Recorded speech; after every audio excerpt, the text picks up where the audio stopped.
Okay, go ahead. Okay. Pizza is the best party food, and I'm going to tell you why.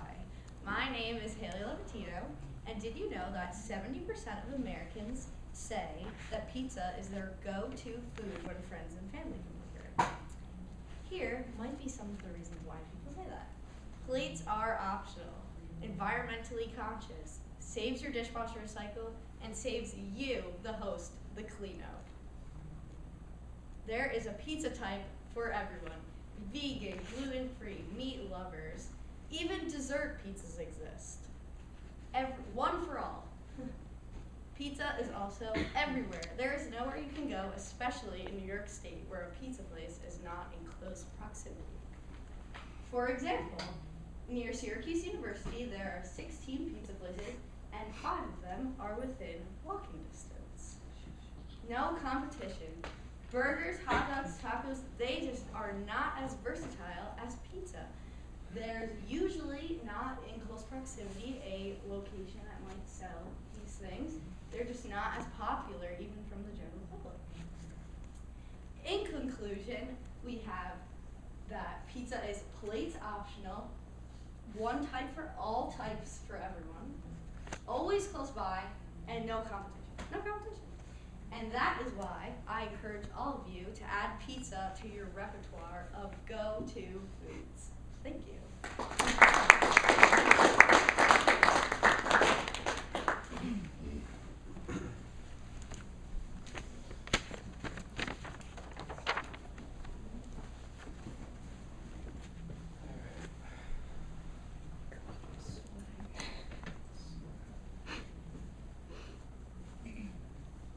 Took it out of you, huh? Yeah, I think I overloaded the system and just kept clicking on. Look at all that.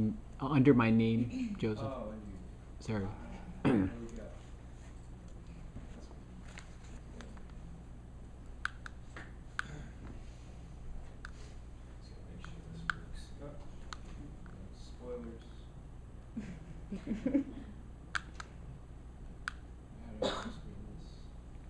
The little, no. There. Thank you, guys. All right.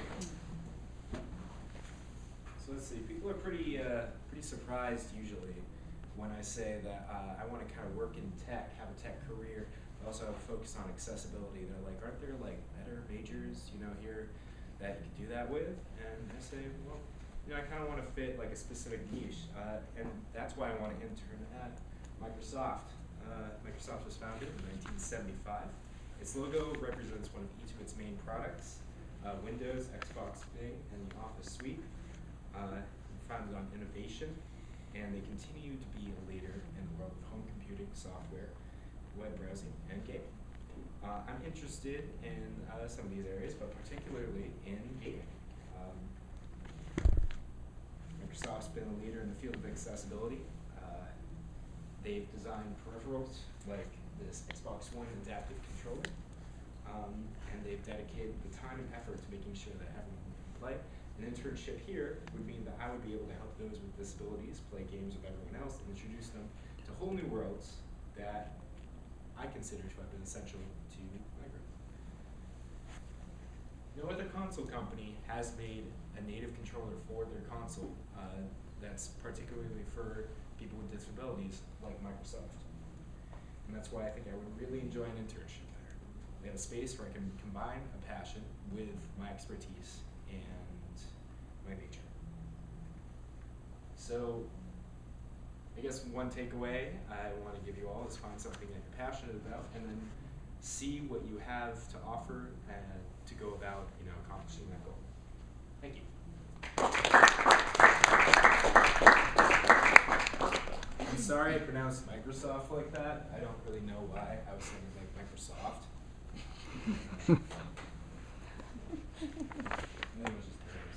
All right. So we have Justin, Declan, and Kelly.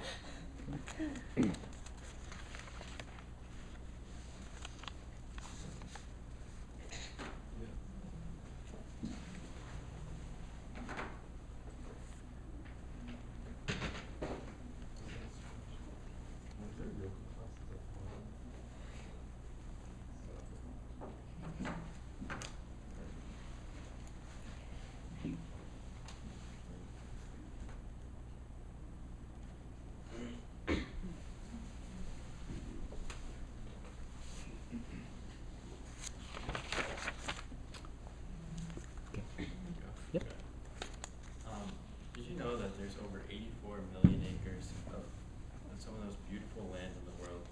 That's just that you can go to at any time. I'm Justin King, and I'm here to tell you why you should visit a national park in 2020. So I'm going to start with the history. National parks were founded by these two people, and each national park sort of has a history around it where that someone was very passionate about this land and they wanted to keep it preserved forever. And one of the first people to do that was John Muir, who's on the right. I think that's kind of interesting, and it makes the parks more interesting when you go to them and you know the history. And a lot of this I've learned at national parks, which is one of the reasons to go. You'll learn something. You'll learn about the wildlife,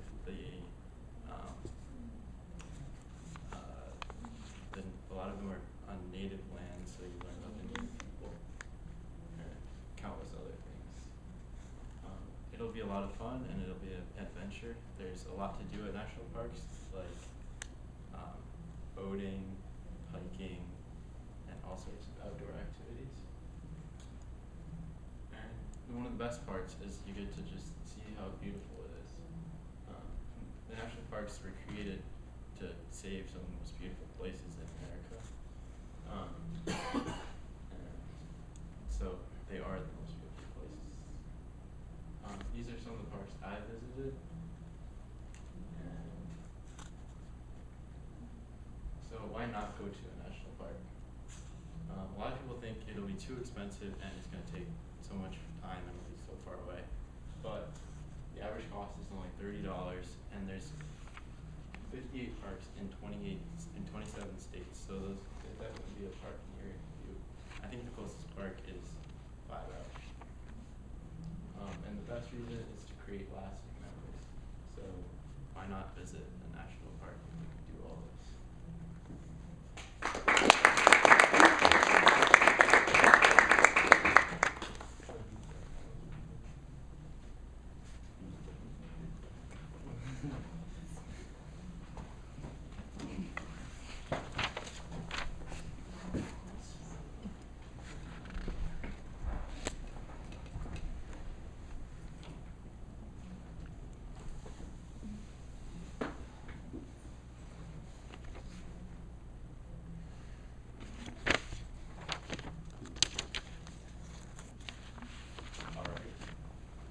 So just a quick poll.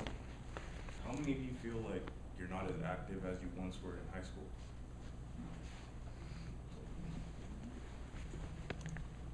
Well, there is a solution for you here at Syracuse called intramural sports.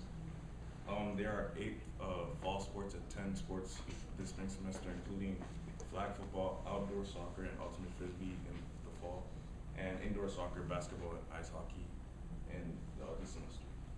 So there are 8 spring tournaments, and like my favorite one that's coming up is the kickball tournament on April 18th. That's gonna be a lot of fun. So a lot of people may say like they're too busy and they don't have enough time to come out and play, but they intramural sports like the commission, they make it really flexible for you to plan your games and play against other teams. So yeah, it's a good way to keep active in college and like become less stressed from like work and stuff. And it's also great competition. There's 2 leagues in like almost every sport. League A is for the like more competitive, and then League B is for the less competitive. So like I had a soccer game last week, and it was really hard because I'm in League A. But then also like it got really heated. Like there was almost a fight that broke out, but then it's also a good way to like socialize and make new friends. After the game, we all like apologized to each other and then we became good friends. And so yeah, this is why you should participate in intramural sports this semester. Thank you.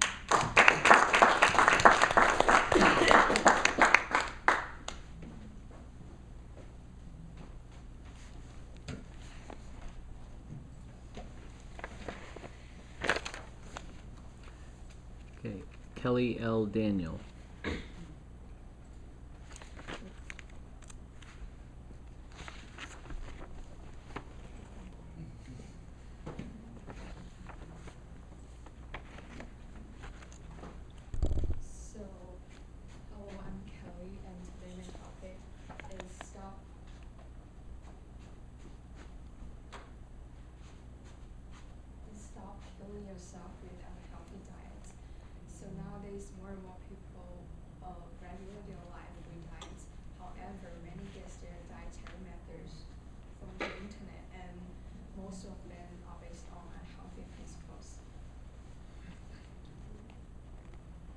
in China, having a lean body figure is a common goal for girls. So I had a friend who, for example, have 7 banana and milk plan and 21 days no carbohydrate plans. She idolized those daily bloggers online and follows the methods they recommend. However, many of those bloggers only recommend the methods they endorsed for. Also, even though those plans help one lose weight quickly, but it's detrimental to one's health. And yeah, this is the so. But yes, there's no doubt that there are some good diets for people. At the end, I think the regulations for this situation should be, if one wants to promote, like, for example, vegan diets, that he or she should run long-term tests to prove that the plan works without damaging one's health. Yeah. Thank you.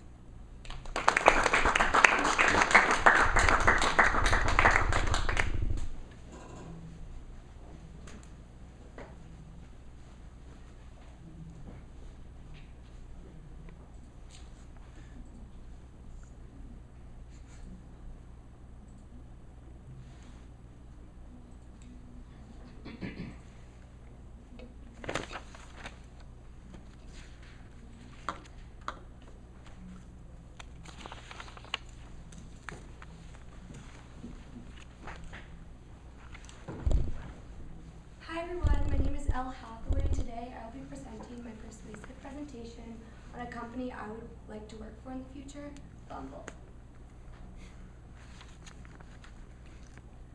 What social media platform has 55 million users, 3 billion messages, and 5,000 weddings? Bumble. Bumble is an app in which it has changed the way people online date by putting women first. All interactions on the dating app must be initiated by women. Bumble's headquarters is in Austin, Texas, and it is called The Hive.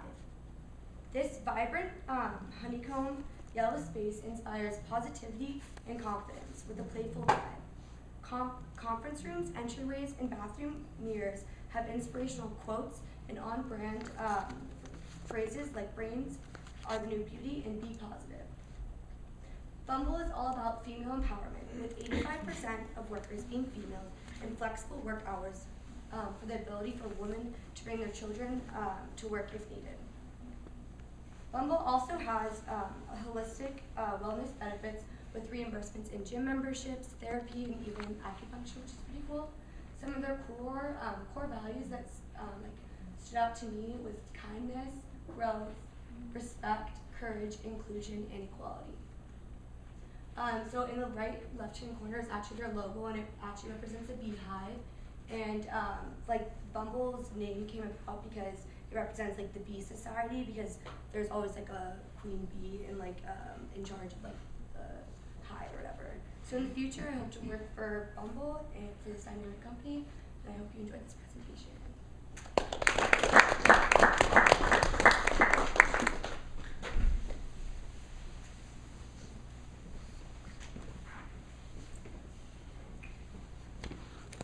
Daniel Catherine Elias.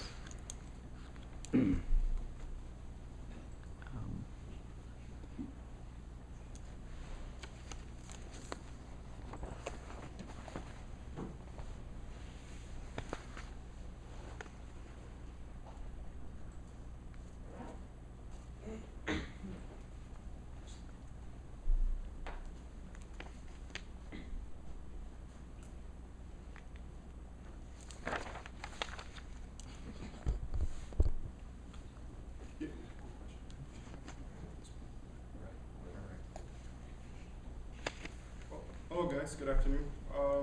Quick question, just quick show. Everyone's going to college, right? No one here is not going to college. Everyone's goal is to get a job or something or a career, right? Right? Everyone wants to go work for a nice company, right? Pretty much, that's the consensus on the room. Okay. I'm here to tell you that is not the case. A lot of people, when they leave college, they end up going to a job. Some of them they don't like. They end up working long hours. They sometimes get stuck in a cubicle like I am now. And you end up doing tasks that you probably didn't want to do in the first place. And it's boring. You don't get to meet any new people. You don't get to do anything fun. You fall asleep at your desk. You get fired. The list goes on, right? I'm here today to tell you about why you should work at Accenture. Accenture is a consulting company.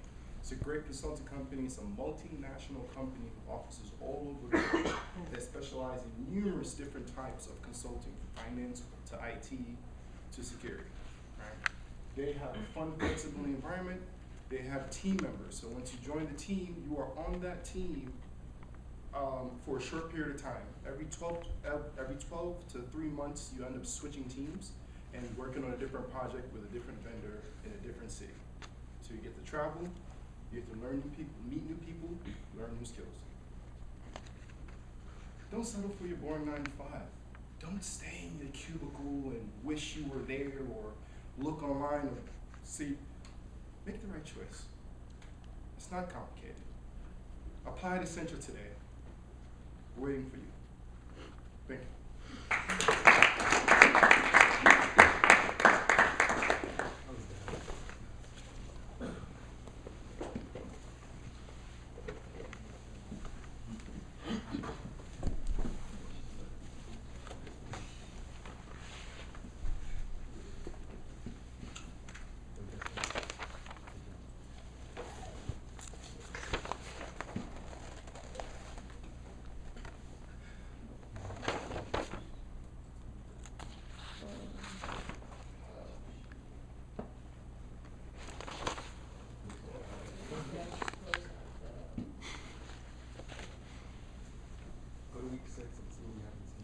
Exactly. That's what I get for leaving tabs open and trusting this class with it.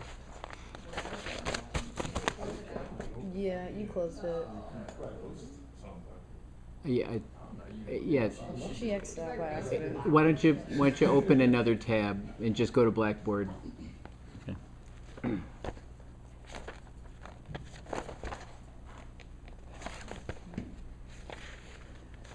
So we have Catherine, Elias, Benny, and Ish.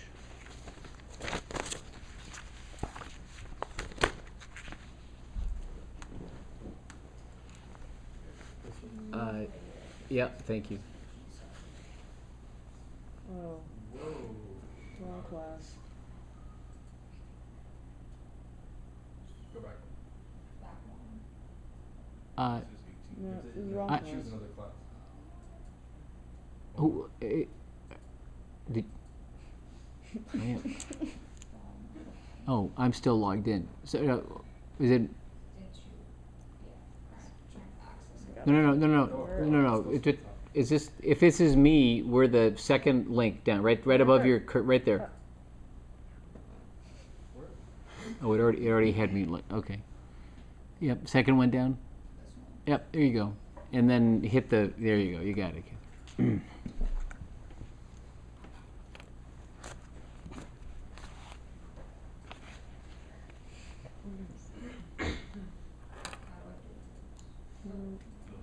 No. Yep. Yeah. It's Sorry. all right. You got the remote. You're all set. Yeah, Okay. for Good. sure. Whenever you're ready, we're all set. Is it Okay. this one right? The one on the right. Oh. Yep. We'll advance it. The education system in host countries is one of the most critical institutions for helping refugee children integrate into their new environment. Many believe that the American school system has fallen short in addressing the educational needs of refugee children. My name is Catherine Forrest, and today I am here arguing that the American public school system simply is ill-equipped for such a massive undertaking. This situation stems from the diverse and complex needs of an increasing student refugee population flooding into American schools. Am I able to click with this? Just the To three. trigger stuff the- to pop up. Like Yeah. to click. And if it's built into being the next thing, yes. Okay, got it. Sorry. refugee students must overcome a variety of educational, psychological, and emotional hurdles. Studies have shown that refugee children bring into their new environment significant pre-migratory educational challenges such as poverty, long educational interruptions, and more. Educational obstacles are also coupled with psychological trauma from, it can be sexual or physical abuse, domestic violence, and more.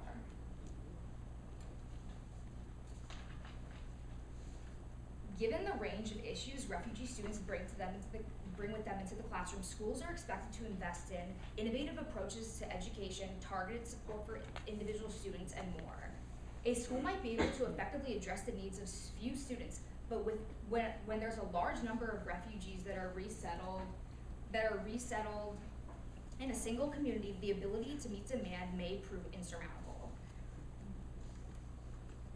The American public school system is exhausting its resources while teachers are underpaid and overworked. The system is tasked with not only educating refugee children, but guiding them in their path for assimilation. These providers of education were never trained to navigate the multi-layered intricacies of refugee students' psychological trauma and educational hurdles. The disparity between the needs of refugee students and the capacity of public schools to meet those needs remains a work in progress. More funding is needed to cater to these diverse needs of students, refugee population, so that we can do our part in better assisting their assimilation into America. Thank you.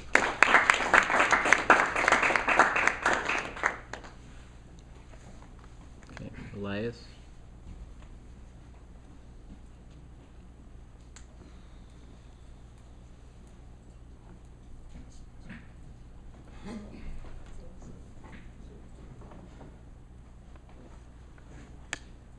I'm sure you all have had problems with the computer or phone you own and have taken it somewhere to be fixed. Think about a time where you took your device to a repair shop only to be redirected to another repair shop or been told to purchase a new device. Hello, my name is Elias Dare, and here's why right to repair matters to those of you who have no interest in doing it yourself. Companies can make devices hard to repair on purpose by refusing to provide documentation, using custom parts, or stunting the sale of those parts they use, or the use of glue and other adhesives in their products to make opening them putting you at risk of damaging your device. This means you have no choice but either take the device to a repair shop or to just buy a new device altogether.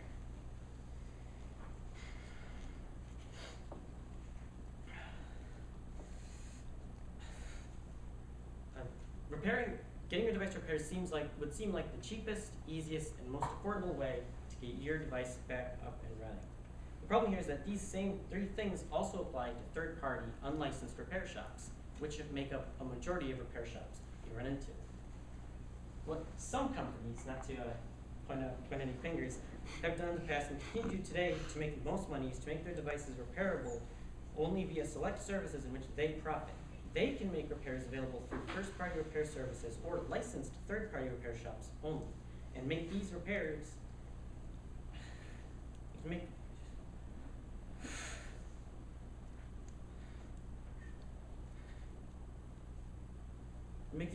cost exorbitant amounts of money. To enforce this, any repairs done through unlicensed third-party repair shops won't fall under any warranty if applicable, can void current warranty, and can take unknown amounts of time due to the aforementioned results. Even though you may not care about doing it yourself due to lack of experience when ending up like this wonderful stock image here, the right to repair indirectly affects your ability to get work done in the event of a hardware or software failure. If information and components of consumer electronics are withheld from the consumer and third-party repair shops, very little is stopping companies from overcharging consumers for their own repair service. Thank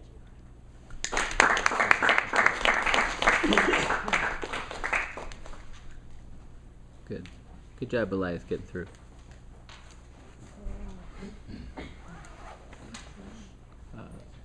Almost there, folks. Benny and Ish.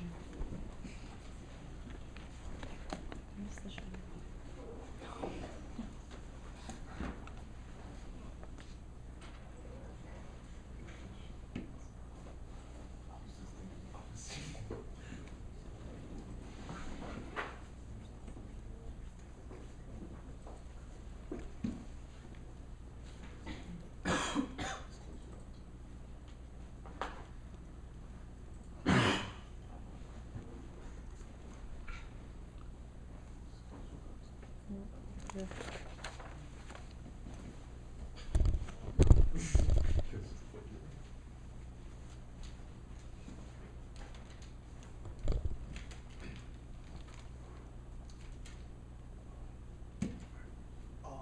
So good evening.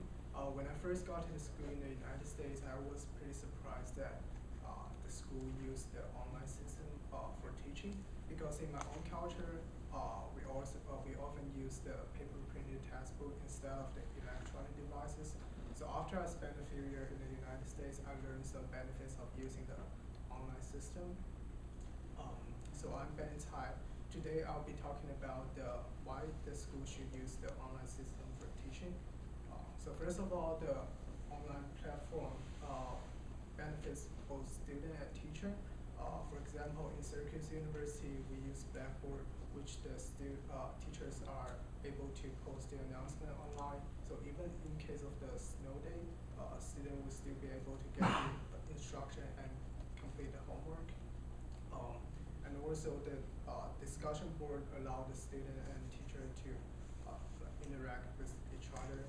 And the next big advantage is the online resources. So when I was in high school, I was trying to write a historical paper, and there was a website called the Kirby Library, which I could easily search for the historical records and primary documents. It also generates the in-text citation, which is pretty convenient. Some people might argue that electronic devices are bad for the eyes, and people might become addicted to the video gaming. However, I do think it's a chance for us to practice our time management skills.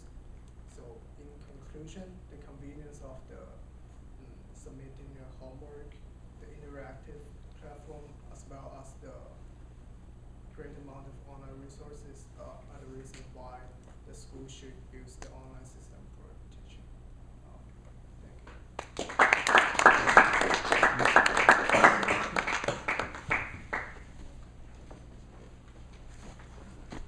Okay, and Ish, you are saved the best for last.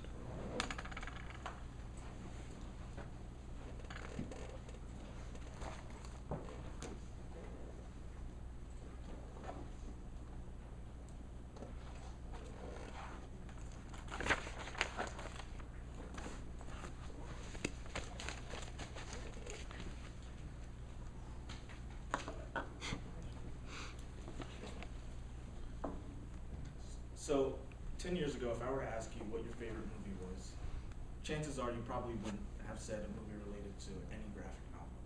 Well, nowadays, if I were to ask you, it'd probably be the likes of Infinity Wars, The Joker, or something along the lines of a DC or Marvel created movie.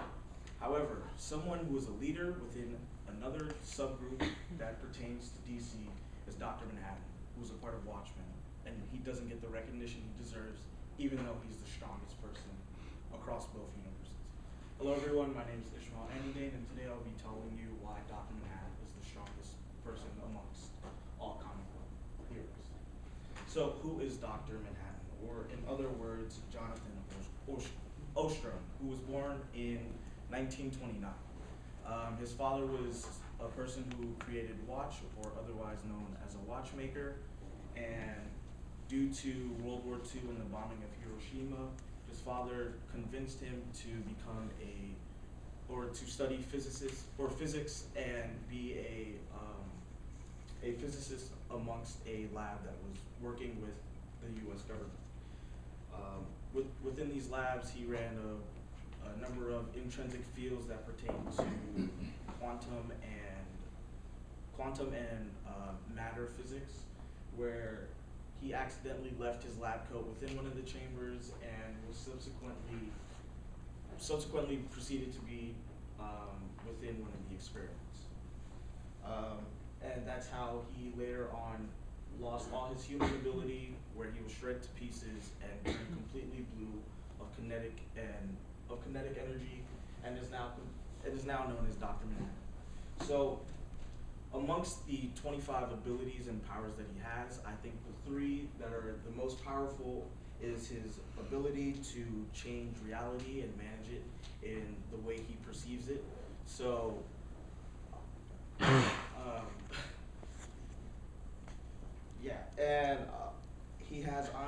telekinesis, which is the ability to control other people, as well as his inability to receive any damage. Why is this important?